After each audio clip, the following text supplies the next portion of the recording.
Ao longo do século XX, houve um crescente interesse em alterações metabólicas, principalmente em relação à glicose e aos lípides, e o risco cardiovascular.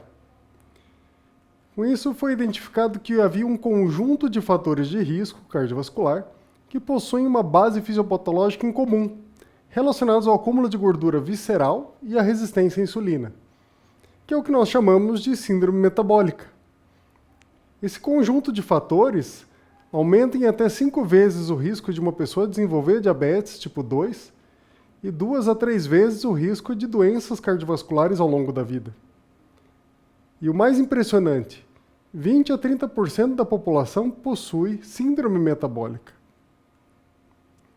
A síndrome metabólica, então, reúne alterações metabólicas relacionadas à resistência à insulina e à adiposopatia, ou seja, as disfunções do tecido adiposo, que culminam com alterações da glicemia, que nós chamamos de uma disglicemia, que pode ser caracterizada por intolerância à glicose ou próprio diabetes, tipo 2, além de dislipidemia e hipertensão arterial.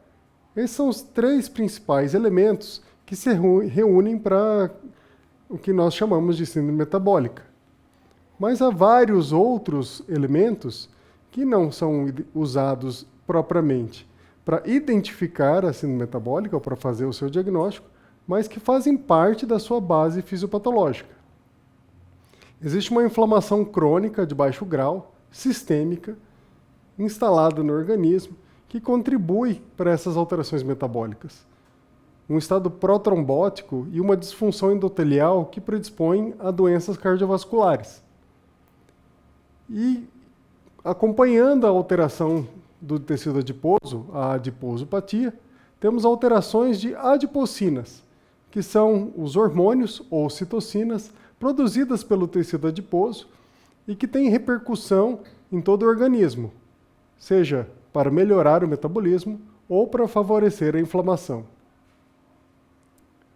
Assim, a síndrome metabólica se une a outras características clínicas que não fazem parte do seu diagnóstico também, mas estão fortemente associadas a ela.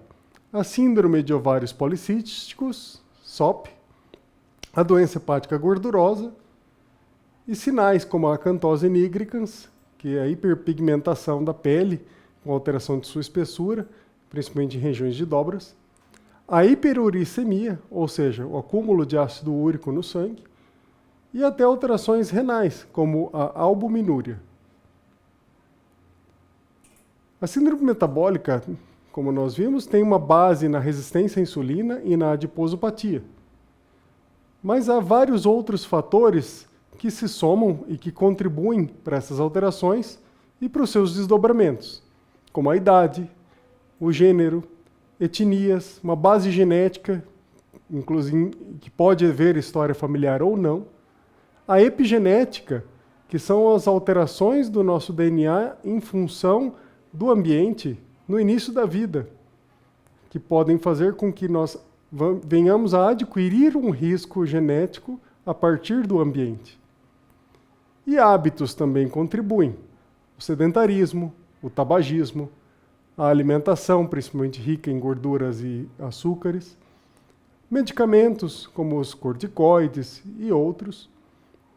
Doenças endócrinas também vão contribuir para o aparecimento de síndrome metabólica em casos específicos, além das consequências das doenças cardiovasculares e da insuficiência renal crônica. Ou seja, existe um ciclo vicioso em que a síndrome metabólica tem um risco aumentado de desenvolver doenças cardiovasculares e doenças endócrinas, mas há também a contribuição dessas doenças para o desenvolvimento de síndrome metabólica.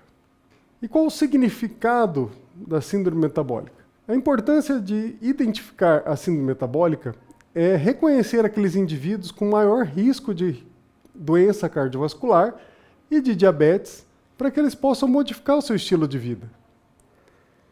Então, a gente identifica aqueles critérios que tendem a coexistir e que são mais frequentes na resistência à insulina para identificar esses indivíduos.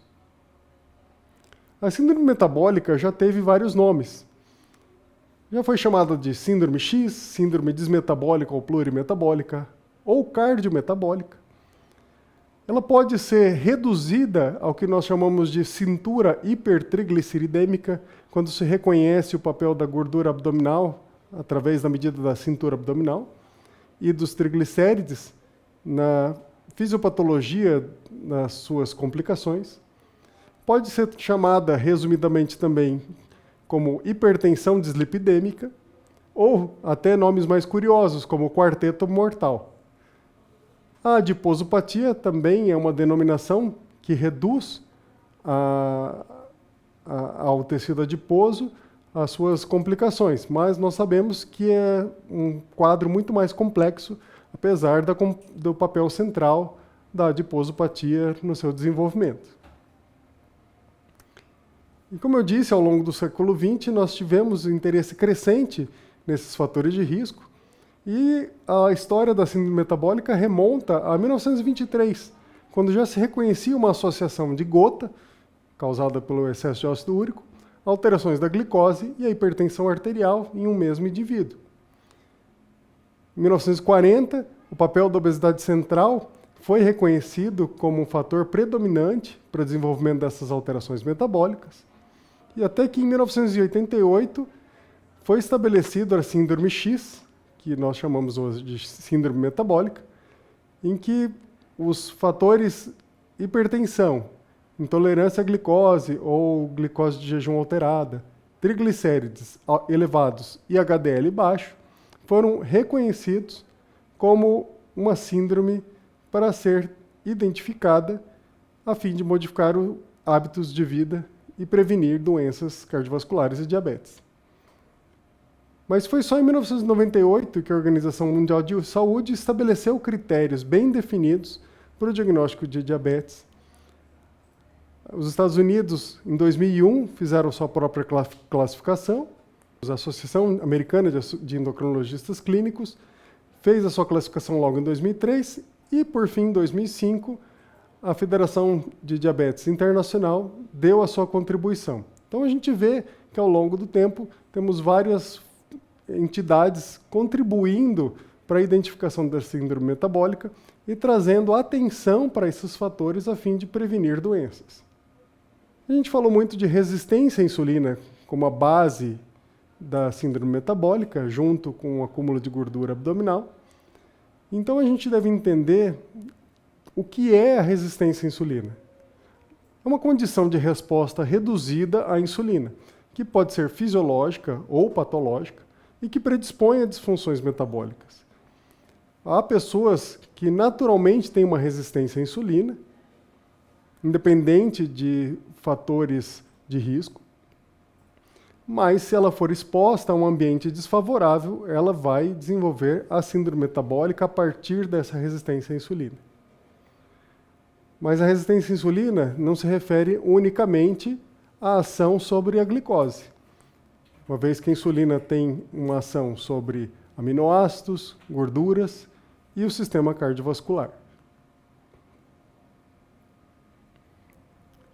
A gente vê nesse gráfico uma distribuição normal da sensibilidade à insulina, em que os valores mais baixos representam o que nós chamamos de resistência à insulina. E é possível identificar como a obesidade desvia essa curva para a esquerda, fazendo com que mais pessoas, apesar de haver ainda uma distribuição normal, mais pessoas com obesidade vão entrar dentro dos critérios de resistência à insulina. Principalmente se essa obesidade tiver uma distribuição central, além de haver o somatório de fatores genéticos e outros fatores adquiridos. Nessa outra ilustração, nós temos também a contribuição do índice de massa corporal, mostrando que à medida que aumenta o índice de massa corporal, principalmente a partir de 26, 27, ou seja, um índice de sobrepeso, e mais além, quanto maior o grau de obesidade, há uma possibilidade cada vez maior de pessoas serem incluídas dentro dos critérios de resistência à insulina. Aqui nesse gráfico, medidas pelo HOME-IR, que é uma medida feita com glicose e insulina de jejum, que é facilmente disponível na nossa prática clínica. A síndrome metabólica tem sempre uma associação com resistência à insulina? Não necessariamente, mas é muito mais frequente a resistência à insulina em quem tem síndrome metabólica do que na população em geral. Então, a gente vê aqui que na população em geral, resistência à insulina aparece em 30% das pessoas, 30% das pessoas aproximadamente também têm síndrome metabólica, mas a sobreposição não é completa. De forma que 75% das pessoas com síndrome metabólica têm resistência à insulina. Outros 25% talvez tenham outros fatores contribuindo para a coexistência desses fatores de risco. O simples diagnóstico de hipertensão já confere 50% de chance de uma pessoa apresentar resistência à insulina. A gente vê aqui que hipertrigliceridemia está muito associada à resistência à insulina, de forma que há uma predominância de resistência à insulina entre pessoas que têm triglicéridos elevados, chegando a 75%. Qual é o papel da adiposopatia no desenvolvimento dessas alterações metabólicas e da síndrome metabólica propriamente dita? Existe uma adiposidade que nós consideramos normal. O tecido adiposo é um órgão endócrino com funções positivas sobre o nosso organismo quando ele é saudável.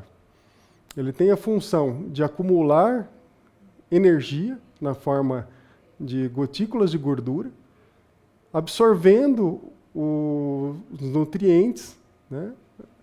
E isso é modulado, o seu acúmulo de gordura é modulado em função do equilíbrio entre a ingestão energética e a atividade física. Quando há um desequilíbrio nessa balança, um aumento da ingestão energética e a redução de atividade física, o balanço energético positivo vai encontrar um tecido adiposo que tem maior ou menor capacidade de expansão no seu compartimento subcutâneo. Quando esse tecido adiposo alcança o seu limite de expansão, ele começa a não mais absorver essas gorduras. Então, a gente vai ter um comprometimento da nossa saúde, porque essas gorduras em excesso, que já não mais cabem no tecido adiposo subcutâneo, vão se depositar em regiões ectópicas. Então, diversos órgãos vão apresentar gordura ectópica, não só o fígado, que nós conhecemos como esteatose hepática, mas também o próprio pâncreas, os músculos e o coração, entre outros órgãos. Algumas pessoas têm uma capacidade de expansão maior e podem, mesmo em graus acentuados de obesidade, não desenvolver a síndrome metabólica, porque o tecido continua sendo funcional, um tecido adiposo saudável. E quais são as características que fazem a comunicação desse tecido adiposo com o resto do organismo? Existem fatores inflamatórios, que são produzidos tanto pelos adipócitos, como pelas células do sistema imune, que estão infiltradas entre os adipócitos. Entre os produtos que são derivados especificamente e exclusivamente do adipócito, nós temos a adiponectina, que é a principal substância produzida pelo adipócito e secretada para a circulação sanguínea, que tem um papel favorável para o controle metabólico. A resistina e a visfatina, que promovem resistência à insulina à distância em outros órgãos. E a leptina, que faz a regulação do nosso peso corporal, sinalizando para o cérebro que há uma quantidade maior ou menor de gordura, de forma que, quando a leptina não é suficiente ou não funciona adequadamente, há um aumento do consumo energético a fim de que haja novamente uma expansão ou uma maior expansão do tecido adiposo. Mas há diversas outras substâncias que são secretadas principalmente pelas células do sistema imunológico que estão infiltradas no tecido adiposo. São TNF-alfa, que é um fator inflamatório, prostaglandinas, IL-6, IL-1-beta, fatores que são protrombóticos, como PAI-1, e fatores que contribuem para alterações do sistema cardiovascular, como o angiotensinogênio. os ácidos graxos livres num tecido adiposo disfuncional são liberados na circulação com muito maior quantidade. Há um aumento de lipólise e uma menor captação de ácidos graxos livres pelos adipócitos, de forma que há mais ácidos graxos circulantes, que também têm um efeito inflamatório e vão se infiltrar em outros órgãos em depósitos de gordura ectópica. O destaque vai para a adiponectina, porque é a substância que é mais produzida e secretada pelo adipócito e que, paradoxalmente, reduz com o aumento do tecido adiposo, em função do seu mau funcionamento. Então, o tecido adiposo que se expande e se torna disfuncional, ao invés de produzir mais adiponectina, produz menos. E isso é ruim, porque a adiponectina tem efeitos antilipemiantes, ele sensibiliza os órgãos para aumentar a ação da insulina, inibe gliconeogênese, ele é capaz até de reverter resistência à insulina em casos de doenças genéticas como a lipoatrofia, ou em casos mais comuns como a obesidade. Tem propriedades também no sistema cardiovascular com um papel anti-aterogênico, além de fazer a proteção e reparação de lesões vasculares e um efeito anti-inflamatório sistêmico. Como é que nós vamos identificar, então, a síndrome metabólica? Há vários critérios, como nós já vimos, e aqui a gente tem a identificação dos fatores que são analisados para fazer a identificação da síndrome metabólica conforme diversas entidades ao longo do tempo. O que elas têm em comum? O critério de adiposidade, que pode ser pelo índice de massa corporal ou pela cintura. Houve uma predominância no último consenso da Federação de Diabetes Internacional, a IDF, para a circunferência, que é classificada de acordo com a raça ou etnia, nível de corte específico para cada população. E nem considera o peso corporal nesse caso, para poder identificar mais pessoas que têm um aumento de gordura abdominal, mesmo que sejam falsamente magros, ou seja, que tenham um depósito de gordura independente do seu índice de massa corporal. No critério mais antigo, havia a consideração da relação cintura-quadril. Mas, apesar dela estar associada com risco cardiovascular, a simples medida da cintura é suficiente para identificar esse risco. Por isso, as outras classificações já não consideraram a necessidade dessa relação de cintura-quadril. Em relação ao metabolismo da glicose, a Organização Mundial de Saúde inicialmente estabeleceu a existência de resistência à insulina. O problema é que o critério para identificar resistência à insulina depende de métodos laboratoriais complexos, ou muitas vezes são métodos simples, mas não são necessariamente confiáveis para identificar o indivíduo. Podem servir mais para identificar a resistência à insulina em nível populacional. Por isso, preferiu-se, então, avaliar a tolerância à glicose a partir das demais diretrizes. Então, uma glicemia maior ou igual a 100, em geral, é a forma mais simples de identificar alterações do metabolismo da glicose. Alguns, como a Associação Americana de Endocrinologistas Clínicos, exclui o diabetes para caracterizar a síndrome metabólica, porque já considera que o diabetes possui risco suficiente e aí não precisaria dessa combinação na síndrome metabólica para a gente tomar medidas protetoras. Mas as outras entidades ainda colocam a possibilidade de incluir tanto intolerância à glicose ou glicemia de jejum alterada, como o diabetes também, como um critério para a síndrome metabólica. A hipertensão, apesar de ter uma associação um pouco menor com resistência à insulina do que triglicérides ou glicemia, por exemplo, é um fator importante, inclusive porque é um dos principais fatores de risco cardiovascular. Então, em um modo geral, pressão maior que 130/85 é um critério para estabelecer a síndrome metabólica. Há um consenso em relação ao nível de triglicérides, valores maiores que 150 miligramas por decilitro são considerados para a síndrome. O consenso da Organização Mundial de Saúde previa níveis mais baixos de HDL. As outras entidades já estabeleceram 40, um valor menor que 40 para homens ou menor que 50 para mulheres, como seu critério para identificar a síndrome. Além disso, a Organização Mundial de Saúde chamava atenção para a microalbuminúria, que apesar de ser um fator importante de risco, não é um fator tão prevalente, então não foi incluído nas demais classificações.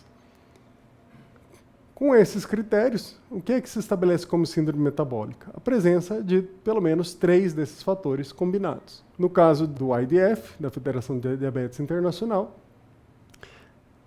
existe a indicação de que a pessoa tenha circunferência de abdômen aumentada, mais 2 desses outros critérios.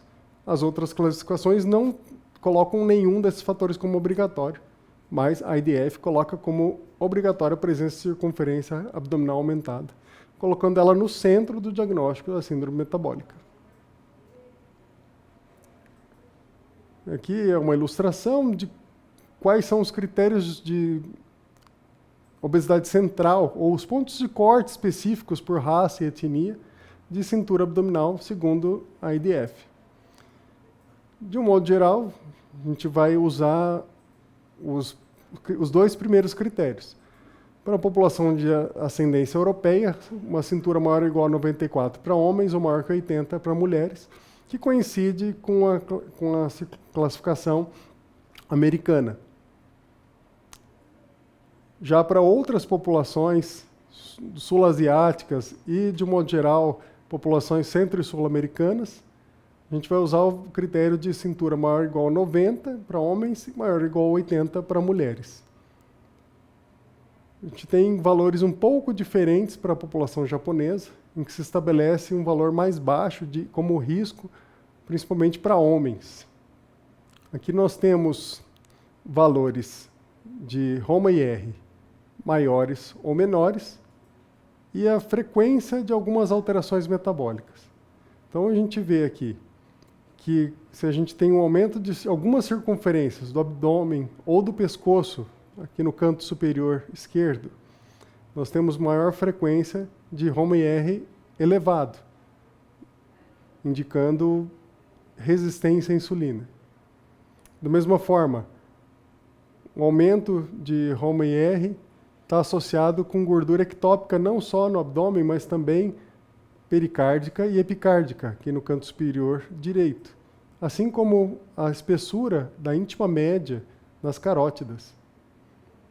A gente vê também aqui no centro uma associação com hipertensão arterial, o HDL baixo, aumento de LDL, pequena associação, com triglicéridos uma associação mais forte, assim como alterações de glicemia. A gente vê valores mais baixos de adiponectina, insulinemia bem marcada, como já é esperado, de um quadro de resistência à insulina, assim como alterações de fatores inflamatórios e de enzimas hepáticas. Existe um quadro, então, de dislipidemia aterogênica, ou seja, um perfil de lípides que vai favorecer o desenvolvimento de doenças cardiovasculares, especificamente a aterosclerose. O aumento de VLDL, representado pelo aumento de triglicérides, e o HDL baixo. Mas não é só isso. Existem alterações que nem sempre são medidas na nossa prática clínica, mas são bem documentadas. O aumento da lipoproteína B, o aumento do LDL na sua forma pequena e densa, que tem uma maior capacidade de penetração nas camadas íntima e média dos vasos sanguíneos, levando à formação de aterosclerose. Um aumento de HDL na sua versão pequena e densa também, que não teria o papel protetor do HDL como nós conhecemos, e seria uma representação de risco. E os triglicéridos pós-prandiais. Então, normalmente, pessoas com síndrome metabólica e resistência à insulina têm uma tendência a ter valores mais altos de triglicérides após refeições. A hipertensão arterial tem uma associação forte com obesidade central, em especial pela secreção de angiotensinogênio, pelo tecido adiposo disfuncional, e a ativação do sistema renina-angiotensina-aldosterona é também ativado pela hiperatividade do sistema nervoso simpático, que estimula a secreção de renina e toda a cascata do sistema renina-angiotensina-aldosterona. Os fatores inflamatórios causam alteração nos vasos sanguíneos, especificamente no endotélio, fazendo com que haja a produção maior ou maior atividade da sintase de óxido nítrico indutível. A sintase de óxido nítrico normalmente tem um fator positivo, porque o óxido nítrico vai promover a dilatação dos vasos sanguíneos. Mas quando a gente fala dessa versão, que é a versão indutível, ela tem uma desregulação na sua atividade, que vai ter um perfil desfavorável para a função endotelial. Além disso, o aumento da cintura abdominal, especificamente o aumento da obesidade visceral, leva ao aumento da pressão dentro da cavidade peritoneal, que, por sua vez, faz um aumento da pressão intrarrenal e leva à lesão renal e microalbuminúria. Nós falamos do estado protrombótico como um contribuinte para a síndrome metabólica. E a gente tem, então, o PAI-1, produzido pelo tecido adiposo, assim também produzido no fígado, em função de fatores inflamatórios, e o aumento da produção de fibrinogênio hepático, que vai também favorecer esse estado protrombótico. E o estado pró-inflamatório, na base disso tudo, silenciosamente, representado pela proteína C reativa aumentada, produzida no fígado. É possível até observar uma diferença estatística no aumento da contagem de leucócitos circulantes e as interleucinas e outras citocinas inflamatórias que são aumentadas em pessoas com síndrome metabólica, como TNF-alfa, IL-6 e L1-beta, principalmente.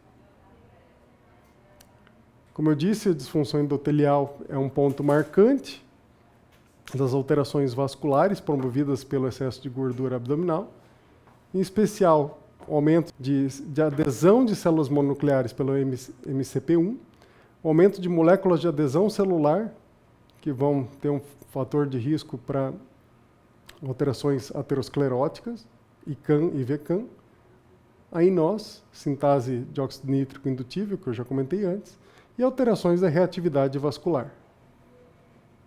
Bom, essa foi a primeira parte da nossa aula sobre síndrome metabólica. Logo nós voltamos para a segunda parte.